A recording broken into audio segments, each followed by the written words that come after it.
So Rizzo, I have a question for you. Ooh, you have a question for me.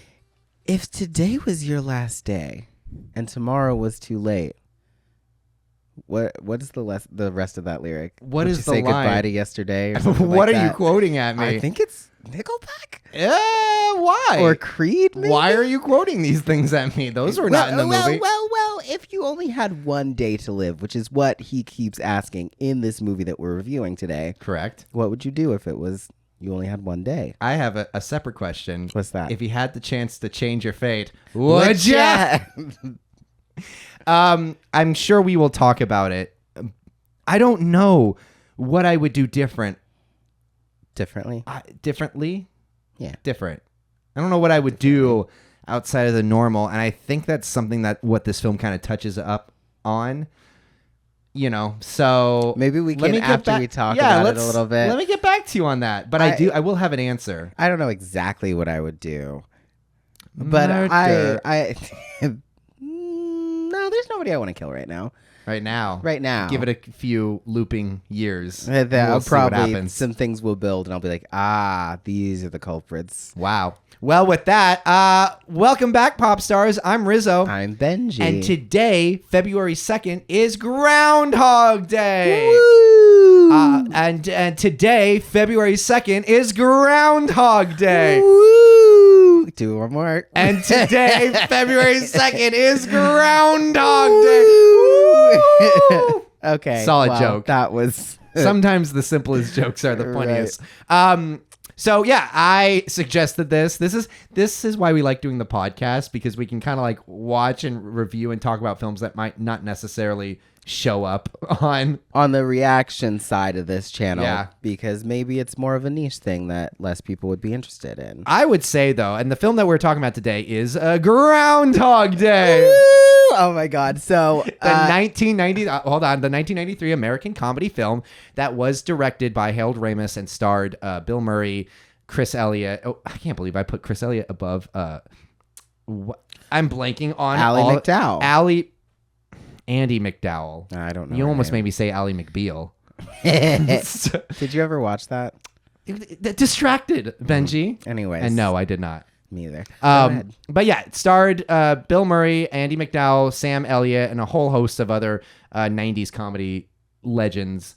Yes. Small, like, bit part legends. And it's actually, it was a hit when it first came out, but it also has, like, grown as not only as a cult classic, but also as kind of like a spiritual classic too for a lot of people. It's been embraced by Judaism, Buddhism, Christians. It's very much kind of like an introspective film. So I thought with that, what a perfect film to see what Benji thinks about. Benji, what'd you think about Groundhog Day starring the Bill Murray?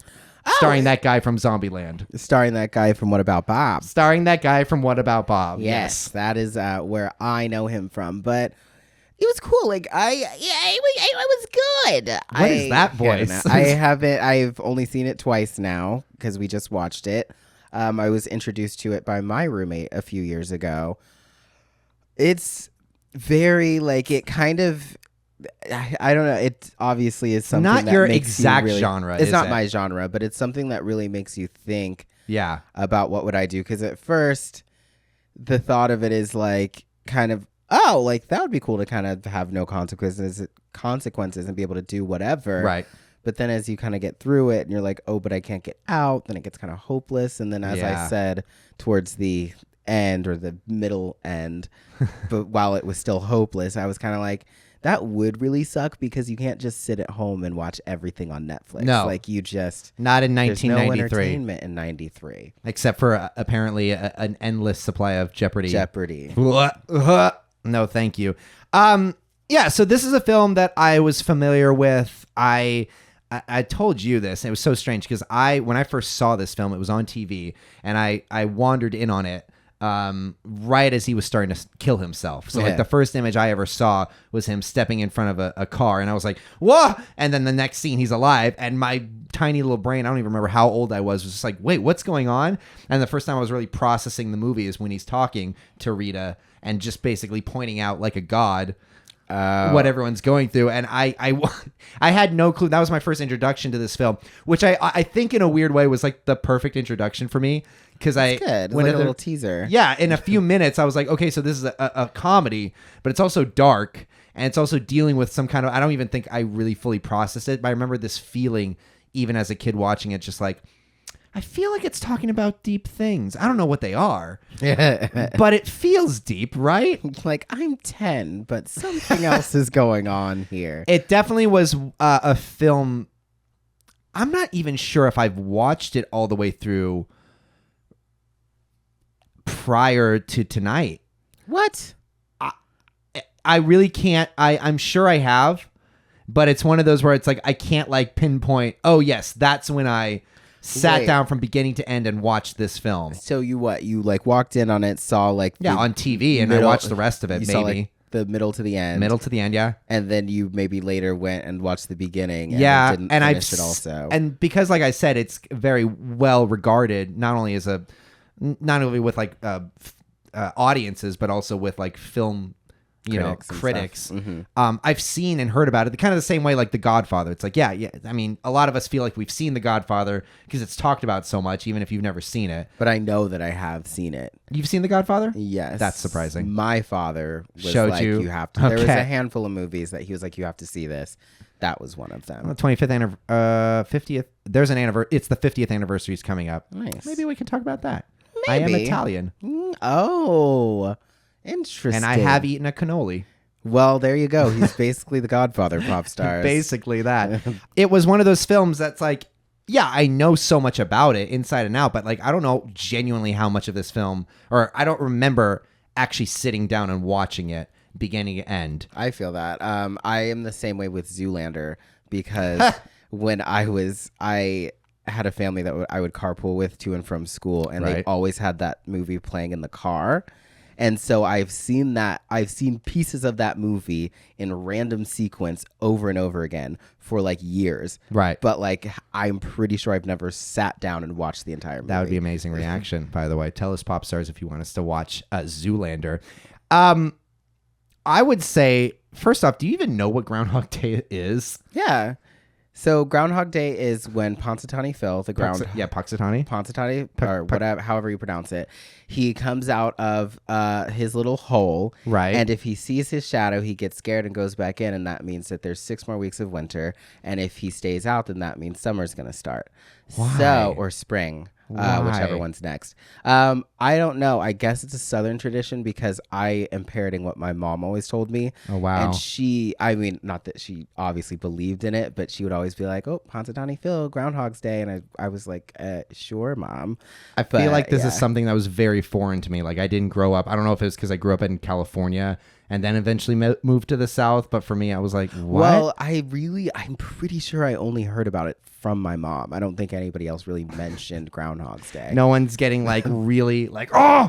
Well, like the people in this show where they're like where they're like, oh, like, are you going to see the groundhog? And it's like, what do you guys have to, is there no Netflix? Clearly there's not internet. There's nothing else to do but watch this groundhog. Is there nothing? So I think what's first off, before we get into it, we're not going to go beat by beat because going beat by beat on this would literally just be repeating the same thing over and over again. God. Before we start, I guess I did have a question. I can't remember it now. Oh, you didn't write it down? I was like writing a lot of stuff down. So you asked me, what would I do? Mm-hmm. How long would it take you to become a different person, I guess, would the question be? That's a great question. Probably 2 days. 2 days to become... Because really, this is all just a front. I'm just waiting to like lose it on somebody, you know? So as soon as I see there's no consequences, I'm like, oh, I'm going to burn this city down, bruh. So I've watched multiple shows that kind of take this premise. Obviously, we've watched Happy Death Day. I believe you saw that. Edge of Tomorrow, which was the Tom Cruise one where he's fighting aliens and it's going over and over again. I saw that one. I didn't. There's the Andy Samberg one. Oh yeah, Palm Springs, which I actually really liked. Yeah. And then of course there's oh no. It's the TV show that I really liked was Russian Doll. Oh, I didn't see that one. Netflix. And then there's a new one coming out, or is out. I don't really know much about it, but I know it's a repeating day thing. But it's two people that ran into each other, and they're both reliving the same terrible. Day. But yeah, genuinely, for me to take on a new personality would probably take a hot minute. Like, well, even deeper too, because it's like, I thought this when I watched Russian Doll, which you never saw it. I won't spoil it, but it takes the concept of repeating days and goes a little bit darker with it. How long would it take you to really start doing horrible things? Not horrible in terms of like, not the big three. We're not talking about, rape, murder. What was the other third one? Torture. Yeah. We're not talking about those three, but like, like awful stuff like stealing and maybe like beating up a bunch of people or setting things on fire. Maybe not beating up, but like probably like a couple of days. Like I think I would take like a few days off.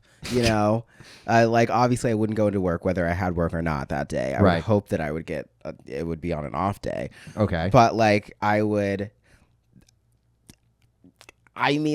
don't know. I think I would immediately, as soon as I realized that there were genuinely no consequences, and I try to kind of get out of the loop a few times and realize like, oh, like I'm kind of stuck here.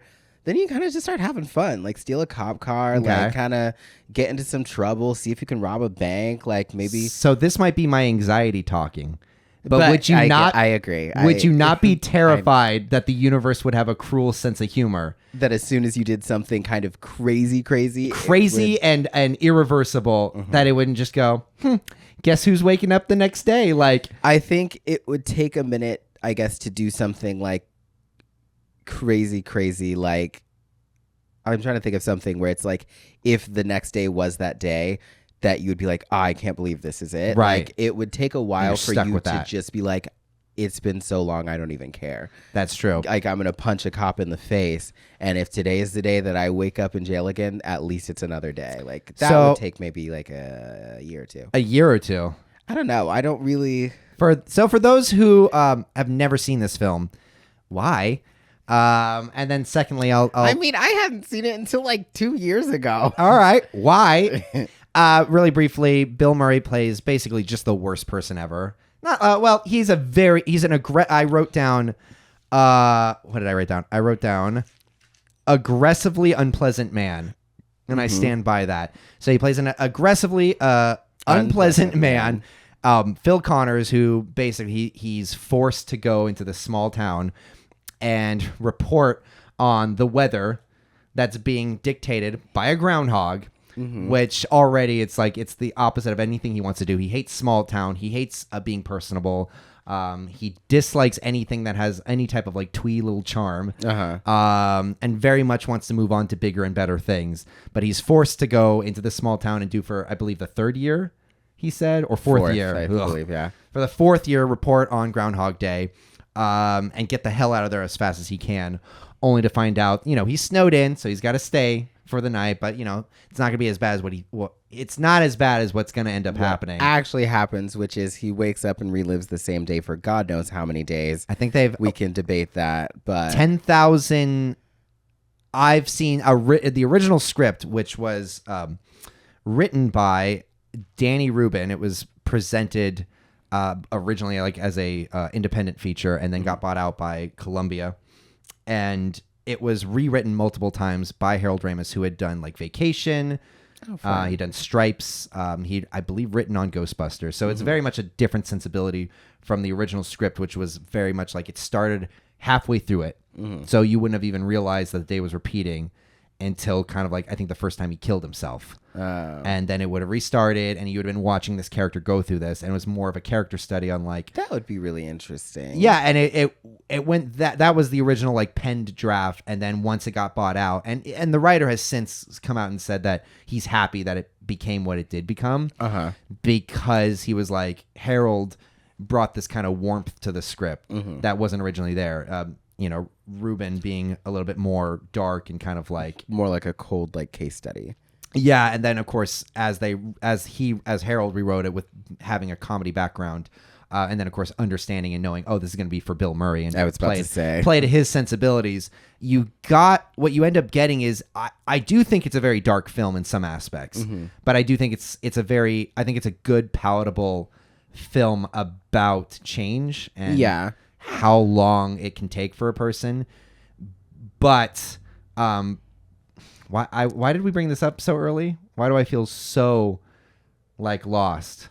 Oh, I don't know. I think it's a good movie about change. I wouldn't personally say that it's dark. I think that obviously it has its moments that if you really like consider what he's going through, it's like, oh yeah, that's a lot. Oh, that's why I brought it up, because I think the original draft was like 10,000 years or something. Yeah, and it, like in that original draft, that was the canon. In this one, not only is it kind of like you can calculate it based on how long it takes someone to learn piano and French, and then obviously like the multiple times he goes on dates, the multiple times he mentions killing himself. You can surmise that it was definitely at least over 10 years that he was in there, which just on a human level. Why am I blanking out? Pop stars. I'm so sorry. I mean, what I'll say is on a human level, it's like compared to 10,000 years, 10 years. Yes, I will take that sentence every time. But 10 years, like if you can imagine yourself 10 years ago, like the strides you've made, the progress you've like made, the things you've gone through, like who you were then, who you are now, like how far away that seems, living an actual life where things are just kind of coming at you. Yeah. To be stuck for that amount of time in the same day in the same town would be like absolutely mind-numbing and maddening. Well, that was a question I even had. So obviously the mind, the body, everything is regenerating itself. It's healing. I will side note say I do like the fact that the writer and Ramis both were very adamant. We do not want an explanation for what's going on. And I think that kind of leads it to be a little bit more philosophical in nature, where it's less about like the mechanics of like, well, why am I stuck here? What's going on? And we have to do this to save Christmas. You know, it's very much more like it doesn't matter why. The point is you're here now. What are you going to do with it? So you can focus more on the philosophical like questions that are raised. However, that being said, like on a purely mechanical like level, can you physically go crazy? Because he's maintaining all the memories, but how much can a brain actually hold before you just start to go insane? Well, 10,000 years, I say, would probably be the cap. Yeah. And then even worse, 10 years, technically you could hold all that. So you asked when it ends, you know, skipping ahead, spoiler alert, if you haven't seen it, what's wrong with you?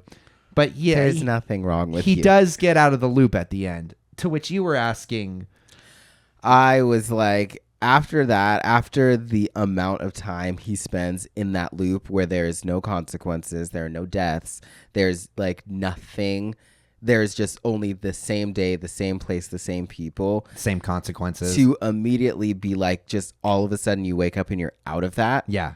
It's like you're like, oh, there's something new, but I immediately almost felt this fear for him. Yeah. Like, and I feel like I would feel that, where it's like you got so used to this routine of like, this is how everything works and this is how it's always going to be. Right. And then to have this disturbance of like, oh, now I have to think about my future. Yeah. Now I have to worry about death. I can't just walk out of the street and get hit by a car and wake up in my bed. Like, I actually have to watch out for all of these things. Like, it's kind of crazy. Like, it's well, and even you get a call from someone who's like, hey, we had dinner plans that we set like 3 weeks ago, and you're like 3 weeks ago, that was 10,000 years and 3 weeks ago for me, buddy. Who are you? After 10,000 years, I wouldn't even know who I was. No, like, you would come out like a freaking mush. I would say that, it was probably in this one, I would say 10, maybe like 10 years. Just depending on how, like... I mean, the good thing is that he didn't seem to have many friends prior to going in. So he's not going to miss any plans. He's not, no plans are being missed. He's not going to forget anything. But I've always thought that about any of these plots that take place in kind of like a never-ending loop. It's just like, bro, I forget shit that happened like 20 minutes ago, let alone, 10 years ago, but it was supposed to have only happened, like yesterday, you would be a completely different person. Like, he is a completely different person. I mean, but that's kind of the point of the movie. It is definitely the point. But he's a better person. So it's like he'll better be able to be like, hey, I didn't remember and I apologize. Let me buy you a drink. He'd handle it better. With the money he stole from he didn't. So in the movie, I'll briefly run through it. Obviously, he gets stuck in a time warp again. Does not know why. Doesn't matter. And I wrote this down. Correct me if I'm wrong, but I feel like he went through the 5 stages of grief. Because basically we had the denial phase. Yeah. Then we had the anger phase. I guess the bargaining is a little bit like... There's not really much to bargain. Not really much bargaining, but I guess more like, ooh, what can I benefit? Can I get out of this? I was about to say the kind of the part where he starts like dating women and figuring out how to get them to sleep with him in one day, which I'm like, I mean, honestly, that would probably be one of my first moves, is to just start being all like, all right, I guess I'm asking everyone out. Yeah. Eventually I'll get through the entire city. So, by the way, nothing wrong with striking out multiple times and like figuring out, I guess, what works, but it starts to get in kind of murky territory, like really gross murky territory. Yeah, like I will actually judge this territory. Fully curating his personality. Yeah, that's to, like, gross. Completely tailor like everything. Like when she says something about herself to be like, okay, and then come back the next day and say that and just get a little bit further each day and start over and a little bit further. Now I have this new information. Start over. I have this information. Now tonight, almost like a video game. Yeah, except how's he starting over? He's just got to like, does he just shut down and stop talking to her? Well, I would assume he probably tries to get as far as he can until they're just like, nah, this isn't going to work. And then he remembers what happened, what worked, and then goes from there and be like, okay, now I'm going to say this time. It's going to get me a little further. Oh, my God. No, that's... Yeah. And I love how like it's a simple editing cut. But like for me, I'm like, oh, my God, he had to wake up again. And he had to get in those. He had to regenerate those circumstances. Well, I thought the same thing when I was... First off, when he first just kept going to work at the beginning. Like even like what was it, the third day he was in the loop and he like got up, like showered, got ready, got dressed and went to work. And I was like, girl, on the second day of the loop, I'd be like, y'all can go fuck yourself. I mean, that's pretty much what happened during quarantine. Well, that's what I also said was I was like, this movie is basically quarantine. It's when you're stuck in your house and you can't do anything else. What do you do to improve yourself? Basically, like come out of this with something better. Yeah, try out Skillshare, which is not today's sponsor. Excuse me, not today's sponsor, but that would have been a nice one. It would have been, but well, at some point we'll get them. So we're in the bargaining phase, the benefiting phase. Mm-hmm. Yeah, I would definitely say, where do you think the line is drawn between trying multiple times and figuring out what works versus like what did you say, curating yourself? But I mean, it didn't work at the end of the day. So no, thankfully, yeah. Rita. So his this new producer who's just like just the happy-go-lucky person who's really excited about all the possibilities, just really genuinely a good person, which I do appreciate. Like it's so aggressively genuine that she can essentially suss out like, okay, there's something disingenuous about this person. Yeah, because there was points with the first girl he ends up sleeping with where he like tells her he loves her and he's like, oh, I want to marry you. And she's like, oh my goodness. And I'm like, you didn't know him 4 hours ago. Like, what are you talking about? And then he kind of says the same to her, and she's immediately like, what are you talking about? Like, you don't even know me. Yeah, it's a great eye-opening moment. He knows her better. Yeah. And like, I thought the same thing with earlier. You were saying the disingenuity of having to basically remake the same circumstance each day, where I was so that scene where they have like one really nice day. He's like attempted multiple times with random women, mm-hmm. and then he finally starts working on Rita, and then after like a montage of like not necessary. Well, no. The first time he goes, we start seeing him like try to ask her out and try to take her out, and then we see him start tweaking himself. Yeah, there's two montages. There's the one of like starting off and failing, but not like horribly failing, and then there's the montage after everything goes horribly wrong where he keeps trying to kiss her. And it keeps failing. And she keeps slapping. Because he's like frustrated. But the first montage is a little bit more lighthearted, trying to like figure out what works. Yeah, like trying to figure out like what things she likes, what things she says, so he can say them first, like that kind of thing, to make it seem like, oh, we think the same, we are the same, right? Like, you like me, right? And I was thinking at the point where he had to order the drink and make the toast. When he ordered the drink, he ordered her favorite drink, and then said the thing about Rome. Where he was like, oh, it makes me think of Rome, like at dusk or something like that.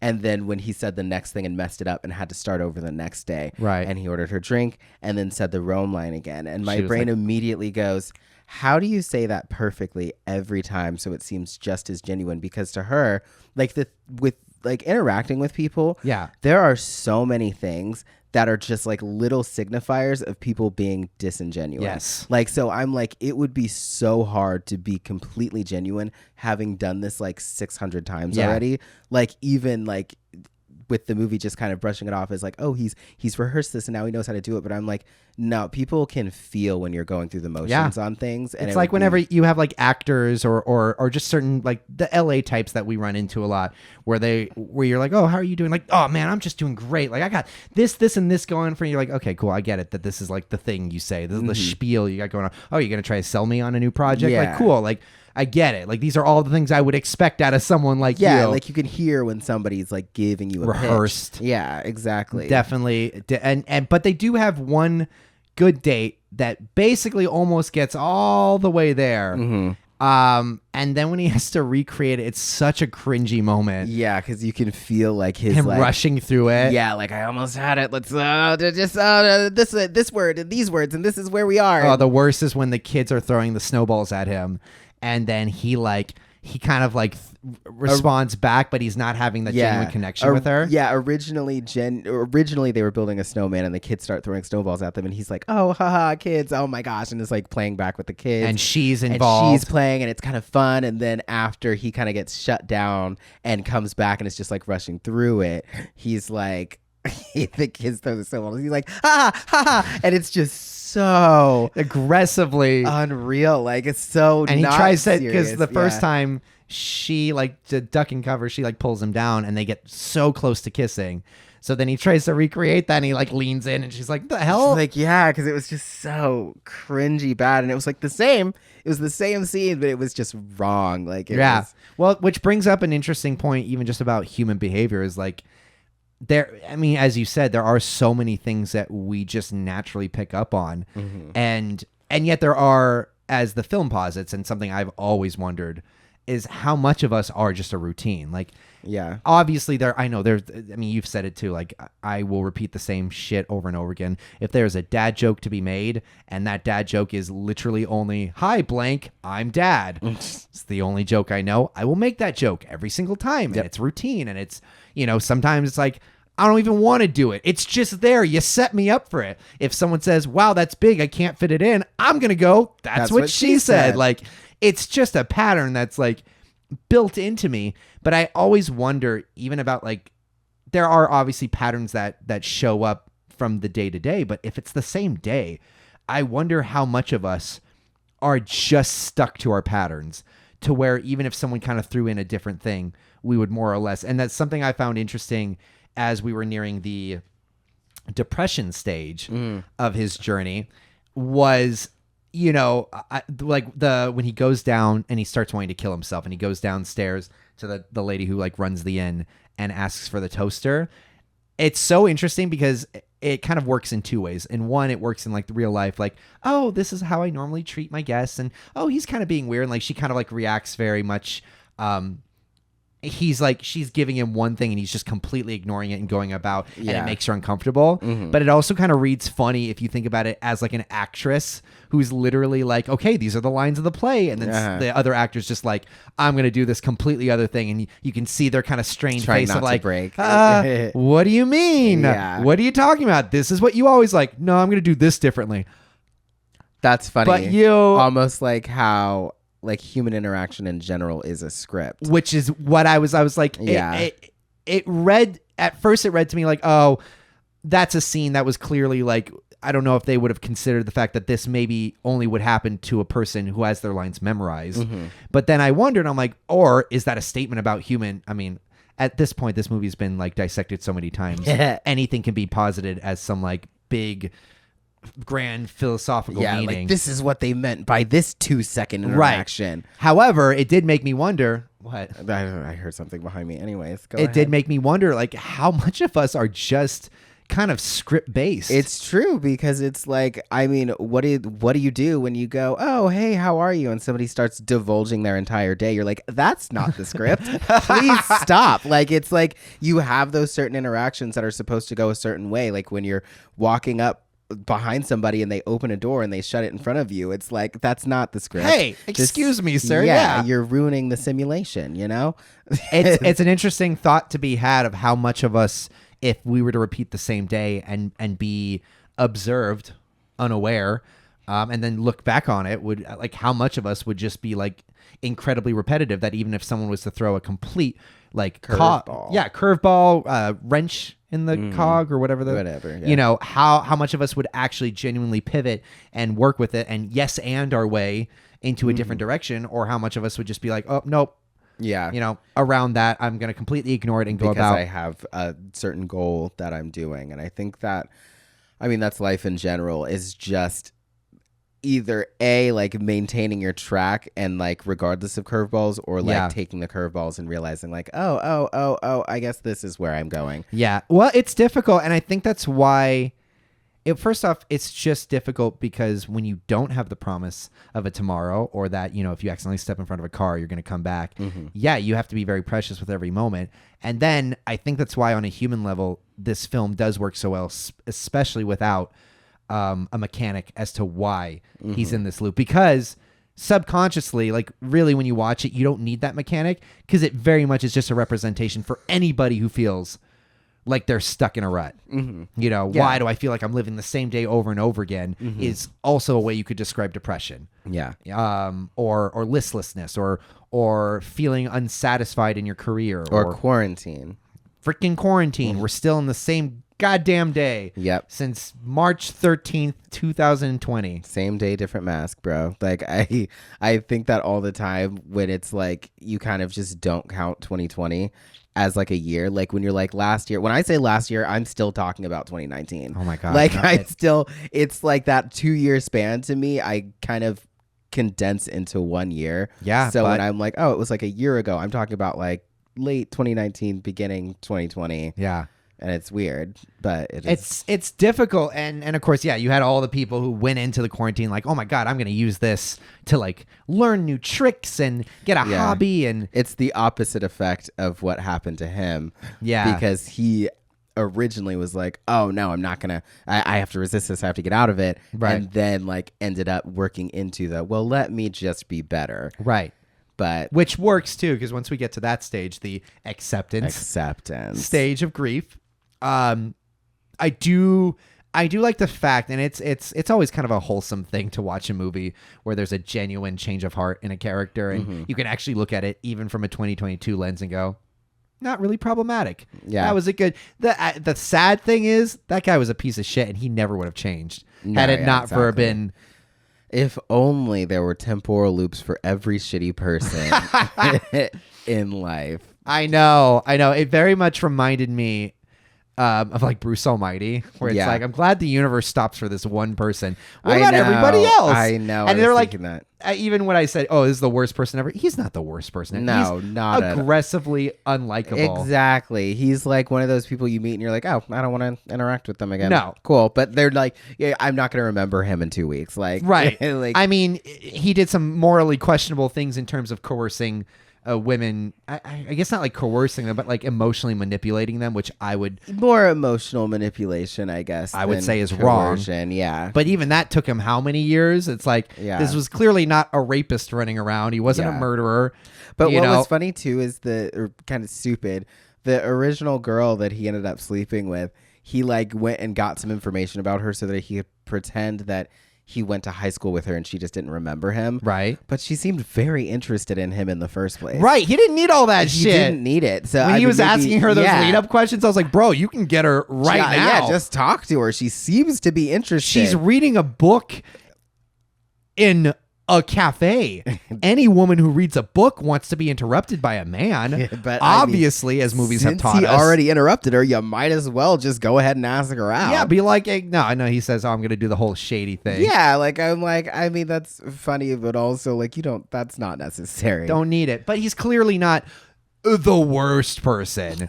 But I'm so glad that the universe was like, you're changeable. You're bad, and we can change you. You're gonna learn a lesson. And I will say that's the one thing I did appreciate both about Palm Springs and especially Russian Doll. They don't give exact reasons why something happened. Yeah.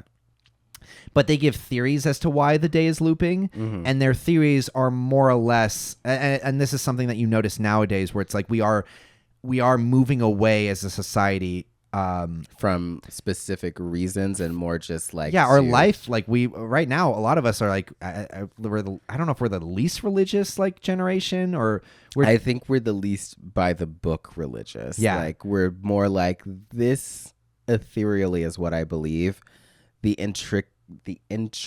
Oh my goodness, intricacies there you go. Of it are like, this is what I think, but I don't know. Yeah, we're definitely kind of a generation that's like less inclined to believe that there is an exact fate and exact purpose towards everything. So, and it kind of is reflected in a lot of the movies that we watch, where even, in Palm Springs and especially Russian Doll, what is happening to them is not like, this is you needing to learn a lesson. It's almost just an abnormality. It's just a fluke of either science or nature, and I just happen to be the one that is observing it. Yeah. And I do like that method because the impersonality. My goodness, we're just struggling here with our words.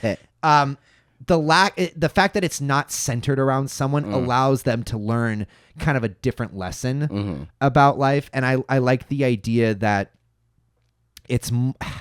I'm like, oh my God, do I have to edit this episode? Because I am just having a major like brain fart, and I'm over and over again. It's like I'm reliving it. Oh, look at that. Welcome back, Pop. No, what I was gonna say is I like that it doesn't feel like, oh, you were specifically chosen by the universe to learn this message. It's more of a less like a Christmas Carol. Yes, and more like this. It's definitely it's random. Yeah, it's definitely not a Christmas Carol where you start to ask questions like, well, why are they the only one who gets to learn something? Also, it definitely let him out of the loop when he became a good person and got the girl. So it really was some sort of ethereal lesson from the universe to make him better and get him with the person he's supposed to be with. I mean, essentially, if you want to break it down. That's a wingman for you. That wingman worked for the universe years. Was like, yo, she's fine. I'm going to start this day over until you get her. I got you. I got you, bro. Yeah. Gross. I need the universe to come and clutch like that for me. Yes, you can read into it being that he learned a lesson. I don't think it's about him getting the girl. I think it's very much... Can read into it. He was in an eternal loop for 10,000 years. And the one night that he genuinely connects with the girl of his dreams... Well, it's less about her. Gets her... It's and less about her, an amazing person. He finally accumulates to being this amazing person to where he naturally draws her in without having to curate himself to attract her. He just naturally attracts her with the way that with what he's become. Then he automatically is out of the loop.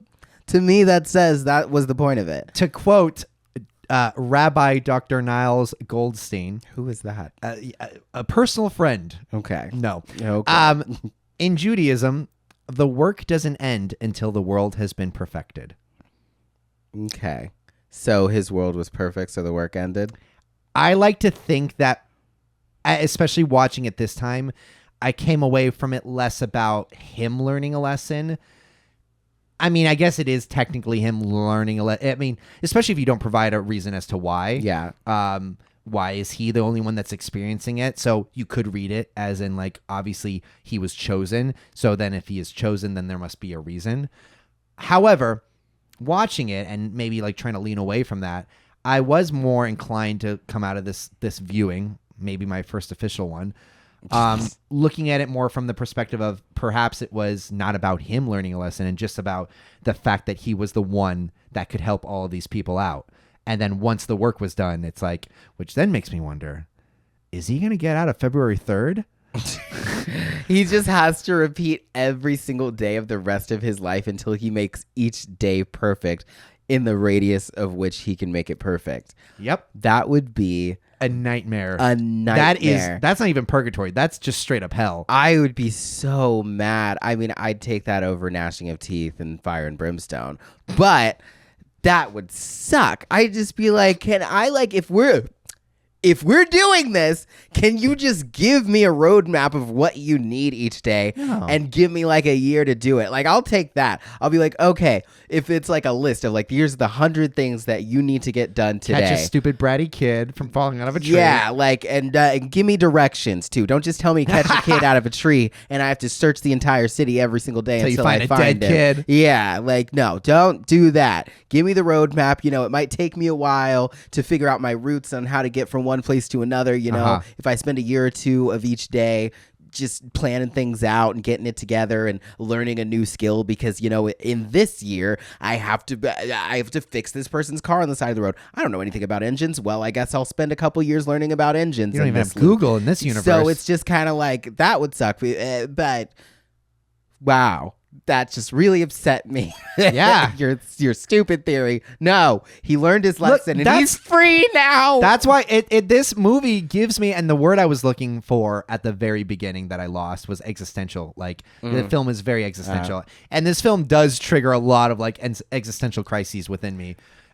Like I had said earlier on, like, I wouldn't ever trust. And I thought this less in this movie and more in Russian Doll. But the idea that, like, at any moment it could just reset and you could be fine and the day would continue and you could just leave the people around you with the most traumatic experience and memory, and it's just like, that's it. And I think that's the one thing I don't feel like is why I feel like that's why it's not necessarily a thing where it's random. It is chosen. It's chosen, so it's chosen so he can traumatize someone. It's like, I'm gonna wait till this motherfucker kills himself in front of someone, and then that's it. Then he'll never wake up, and that person's traumatized. No, because I thought about this in specifically in my phone's buzzing. My goodness, all of this is a mess. You wanted this, pop stars. I'm shaking my head. No, they didn't. They didn't ask for this. I know. I mean, they asked for the podcast, so here it is. We love you. Thanks. Definitely the existential aspect of just if I'm going to be reliving I lost my train of thought again. This is terrible. Oh, wow. I hate this. No, this is like a weird time loop. Yeah, we get but it. It's not like a time loop. It's like like an untime loop. It's like each day is not happening. I feel like I'm biting off more than I can chew. It's like every day you're waking up and not remembering who you are. See, this isn't Groundhog Day. This is 51st Dates. Ooh, no, no, I hate that.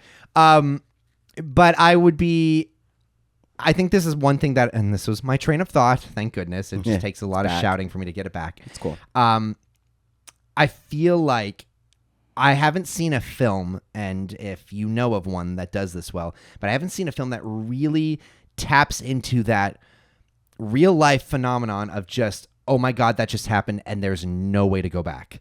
You know, just kind of like, I mean, on a small, minute level, oh my God, I can't believe I just dropped my iPhone face first and now it's cracked. Oh, undo. Oh, you can't undo. That's it. And then on a more horrible level, like anyone who's ever been in like just a random freak accident or something that maybe if they had just done this or if they just said that, like things could have gone differently. And just watching this film gives me this like that panic of like, but if that's the last day, like what if this is like, I wouldn't know. Like I would be stuck in an eternal state of like anxiety of just like, I'll never know. Like I would almost do less. And in a weird way, I feel like that's more realistic to life because we are essentially stuck in, things change every day, obviously.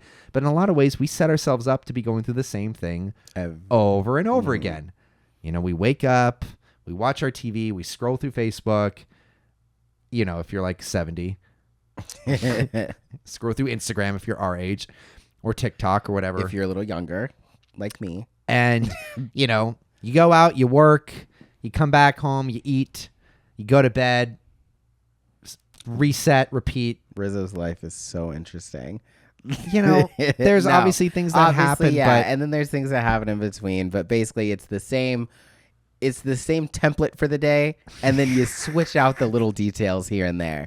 how is that any different than what Bill Murray goes through? I mean, basically, it's just all the same. It's the same conversations, which, I mean, it's good that you get to, like, interact with people differently, because that would also be another level of a hell. Oh, right. Of that would be like reliving the same day, but everybody moves the exact same way and you can't change anything. Oh, God. Yeah. Oh, God. It's like even if you run out into the street and like get hit by a car, nobody stops. They all just keep walking and keep doing as if nothing changed. That's a real nothing simulation. happened. Yeah, that would be crazy. I want to see that little day repeating movie. I actually don't. It would be very boring. Like what? It would be more of like a 10-minute like TikTok short film. 10-minute. It's a 5-second TikTok. You go, that was interesting. Swipe. As we near the end of this, I think we should at least talk about the film itself. Were there any moments that stood out to you that you liked in the movie? You're never gonna watch it again. You're just gonna stare blankly at me. I was thinking. I mean, on, that was a. What's your favorite part of it? I mean, I definitely love the interactions with Needlehead Ned. Which one's that? Stephen Tobolsky. Well, his name was Ned Ryerson in this, and in Glee, his name is Sandy Ryerson. Yeah, a little call. What a little Gleek you are. Yeah, I really am. That you really are. You said, I wonder if that has anything to do with it. And I was like, I bet you anything. It probably really does. Yeah. Mm-hmm. I mean, he's one of those. This film is like filled with like really good kind of bit actors that you've seen countless times. Obviously, there's Brian Doyle Murray, who plays, I don't know if he's like the mayor or he's the one who's like initiating the entire Groundhog Day event, but he's also a brother related to Bill Murray. He's the one with that raspy voice. Mm-hmm. He did the voice of, was it Flapjack? Or Knuckles, Captain Knuckles from The Adventures of Flapjack on Cartoon Network. Did you ever watch that? I did not. I was a Disney kid. Ow, well, you missed out on his sultry voice, but he shows up in so many different things. Like you've heard that voice before. I don't remember the guy's name, but I recognize the first person he interacts with. Mm-hmm. The one who's like, "Oh, you excited for the day?" Like at the top of the stairs. I recognized him as the Santa Claus from Home Alone, and just without the beard. How would you possibly recognize that? So something just popped up on your computer. Groundhog Day the Musical. What on earth is that? You know what? Is it where the show opens? It's been adapted. And they adapted. sing a song, and then they sing it 10 more times, and then they go, well, that was a loop. And then they wow. close it. No, it was apparently a musical, so, you know, maybe one day you will watch That's that. Cool. I think I would just spend a lot of time if I was in a loop just doing shit to see what would happen, see how people would react to certain. I would just be messing with things and seeing how, like, life would work if I would do different things in the day. Like I would just be experimenting the whole time. Like I don't think I would be I don't think I would necessarily I think I would go dark for a second, not too dark. I would just get to the point where I didn't care. Right. The kind of thing where you're like rude to a waitress, or you just kind of like bump people on the street and you're like, move, I don't care. Get the fuck out of my way. None of y'all are going to remember this tomorrow. You know, that kind of dark where it's just like, I just don't care. Right. I'm not going to be personable not to people. Murdering people. I don't know if I would have the upswing of being good. I think I would just get into a place where I'm just kind of like, well, this is where I am. And that would be that. But I think that's the realism of like after 10 years of that, eventually, you know. I might do things where I'm like improving myself. Like I might, try to do the day by day learning piano, something like that. But also I think it's interesting when he would like save the kid from falling out of the tree or help the grandmas and stuff like that. I wonder if maybe that would feel like a daily purpose. Like it would feel like it's the Humans same every purpose. day, but I help this grandma I'm the only one who can do it. And I keep this kid from breaking his arm every single day or possibly dying, you know? Yeah. So it's like maybe, but I feel like at a certain point I would just like, maybe you'd stop feeling the reward of it, or maybe it would get overwhelming because in reality, there's so much bad shit that happens every single day. You can't be there to keep every bad thing from happening. But if all you have is time, what are you going to do with it? Masturbate. All right. I guess that's a good place to leave off on. First off, I want to apologize. This was a very haphazard. I didn't do my normal research that I normally do. Well, I guess I didn't have to tell you that, but you could tell. I don't think we could tell. I think it took us a minute to get into the groove of how this episode was going to run. It's hard because I like to overanalyze. Yeah. I like to have like a ton of like notes and research, which is why for the next, I know we just started this podcast back up, but we do have to take a minor break to get out the sex eds, because obviously y'all know that we stopped that like a couple months ago, and we really shouldn't have. We shouldn't have. We're so sorry. We're sorry, but we will get those out in place of this for the next few weeks. Yeah, and plus I'm starting a 3-month job that, again, I'll be working on set full time, and it's like, it is hard. I try to put, we both try to put like 110% into everything we do, and it does physically exhaust us. Like, so, you know. But I also don't like love my job, so like I'm able to kind of put it on the back burner. Not put it on the back burner because I have to be there and I have to be present, because those dogs aren't gonna cut their own hair. Yeah, I'm grooming dogs, so I have to be attentive and pay attention and stuff. It's the one thing that I miss about working in like a grocery store part-time, where it was like, oh, I can stay up till 3 a.m. and like drink and be hungover at work, because it like doesn't matter, because all I'm doing is stocking shelves, you know. Hey, so, like, you I don't stock have those shelves with your life. Yeah, Benji. but it's like, now it's like, oh no, I like have a very sharp pair of scissors near a dog's eye. Like I have to be very awake and like paying attention. So no all night vendors anymore. I go to bed at a normal time, and it's really lame. I'm a lame person right now, pop star. We do appreciate you listening and participating in this. I think it was a good movie. I'm glad Benji watched it. I'm glad we both watched it for the first time all the way through. I know so much about this film, and it's good. Yeah. It's one I recommend to people. I think it's like I do feel like it just has something about it that is missing from so many films nowadays, where it's both dramatic, comedic. Obviously, you can talk about the philosophy of it for days. It's been embraced spiritually, which I find fascinating, because I doubt anybody going into that film thought, oh, wow, this is going to be a spiritual experience. Yeah, like, I mean, not only that, it was, and for reasons I won't get into, but it was one of the, like, it was the rift between Bill Murray and Harold Ramis, where they didn't talk to each other for, I believe, 14 years until before he passed. Wow. From this movie? Yeah, from this movie.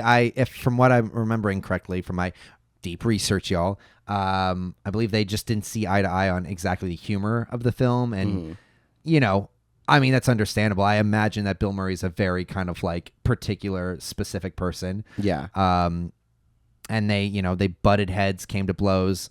Harold, which was notoriously known for being kind of like a kind, level-headed person, apparently blew up at Bill Murray, which was very out of character. Did Kumar blew up at him too? Harold and Kumar. I get what you were saying. You know what? I got what you were saying. Okay, but sure. Great. And yeah, so it's like I doubt any of these people left the film thinking like, yeah, this is going to be like a classic that's talked about for years to come. And yet here we are. And it's not just nostalgia. I think it's a very solid film. It's especially from a screenwriting perspective. It's exactly everything you would want from a screenplay. Yeah, it was good. I have no nostalgia for it, but obviously, like, I still enjoyed it. It still makes you think, and it's still, I don't know. It's one of those things where, like, how we had the debate with how we would treat a clone of ourselves. Right. Like, this is one where I think I would almost embrace it at first until it got to the point where I was like, okay, how do I get out of here? But for a minute, for like a few weeks, I'd be like, cool, like let's have some fun. And I would resist it at first until I embrace it. Are you saying we would treat this exactly how we treated quarantine? And exactly how we treat every situation is we address it oppositely. Yeah, you embrace it until you're bored, and I immediately try finding a way out because I'm like, no, this can't be. This can't be. And then I'm like, I'm fine with this. This is fine. I have one last closing question. Okay, go. Hit me. How long would it take for me or someone but me to convince you that they were living the same day? I wouldn't be as resistant to it as people in movies are, where they're just like willfully obtuse. So if you came at me with a bunch of this, and this is happening, and then this is about to happen, and this person's about to call you, I'd probably be like, all right, let's go on. What if it's the most average day? Because that's one of the things I find funny about these movies. Yeah, is everything's happening. It's always one of the days where there's always this, that, and this is going to happen, and that's going to happen. But what if it's like a day when you're just chilling at home and you're like, I went over to my friend's house, but there's not really anything specific happening so that I can point out. But I guess once you relive the same day over and over again, you'll notice. It's the little things that it's like this person is going to walk by your window and like this dog is going to bark and like all that kind of stuff, which is you would have to live through it a lot to be able to time it out. Because I'm like, I guess the answer to your question is, how long does it take you to memorize shit? But I'm like, how long without proof? Because after the third day, I'm going to be like, I'm living the same day. Before I've memorized it, I'm going to tell somebody. So how long would it take me? I'd like passively believe you. Same. I think I would passively believe somebody. Because you've never said stupid shit like that before. Yeah, like I think I'd be like, sure, like as long as you're not asking me to like murder someone for your loop, like, because I'm not in a loop. So I'm going to go to jail for murder if I kill somebody. Oh, that brings up one more question. What? The entirety of this movie takes place from his perspective. And yet there is one shot after the final suicide death. Two, kind of. Wait, two? Go ahead with the one. Well, there's the suicide. Oh, I guess when, Yeah, so there's the time he kills himself. He jumps off the clock tower. Right, and then and he dies, and then they show him dead in the morgue. Right. And they show them looking at him in the morgue. And I'm like, so does every storyline keep going without him, or why are they still there? Is why this a hasn't he multiverse? reset? That's what I'm terrified of. Or when he dies, does he just stay dead, and then at 6 a.m., it just flips back and everything's reset again? There's no more storylines, but he stays dead until the end of the day, and it doesn't just restart the day. So I'm inclined to believe that that's the way the writers saw it. But there's a little part of me that's terrified that I would just be creating a ton of universes timelines where I'm a horrible human being. That's I'm true. a shitty person.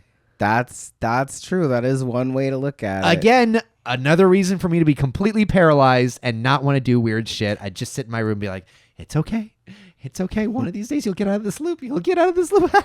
Not like that. Not like that. You won't. The other one would be when he drove off the cliff and the car exploded.